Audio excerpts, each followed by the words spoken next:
Okey korang, kat sini aku nak bagi tahu ada satu kedai ni kan.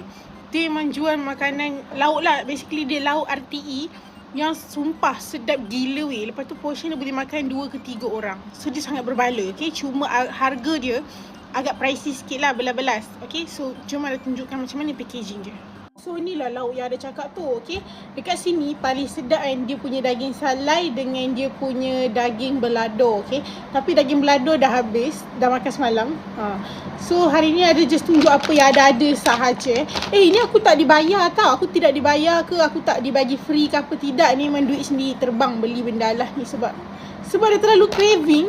Jatuh. Okay, so yang ni adalah daging salai. Masak lomak cili api daging salai. Yang ni sedap gila. Ada beli sampai 2. Mana satu lagi? Ni ke? Ni rendang daging, sambal paru, asam pedas. Ni daging salai yang ni. Yang ni sumpah sedap gila korang. Daging salai ni memang rasa pedas-pedas dia. Lepas tu yang ni adalah rendang daging. Dia besar weh. Dia besar, dia banyak. So sangat berbaloi lah bagi Ada. Paling murah yang ni lah, dalam RM9 tu kalau tak silap Ada. Packaging ni pun memang besar, memang untuk 2 orang makan, 2 ke 3 orang makan macam tu. Okay, lepas tu ni adalah sambal paru belado. Okay, sambal paru belado ni dia sama pedas dengan sambal daging. Okay, Allah pelantin. Lepas tu kita ada asam pedas daging tetel. Okay, siapa yang suka makan daging tetel tu, ada jamin korang akan approve daging tetel asam pedas je. Sebab serius sedap gila, tapi pedas lah.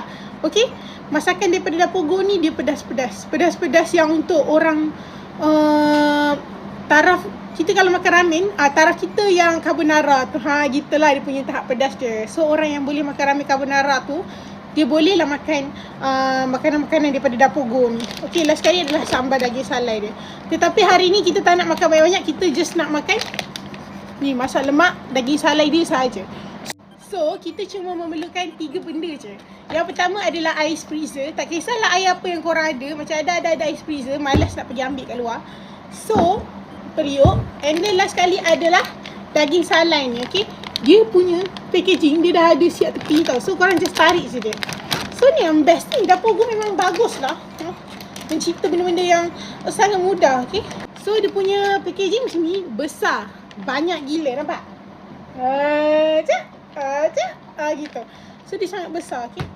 So kita malas nak bubuh di dalam ni, jadi kita akan panaskan dia sahaja.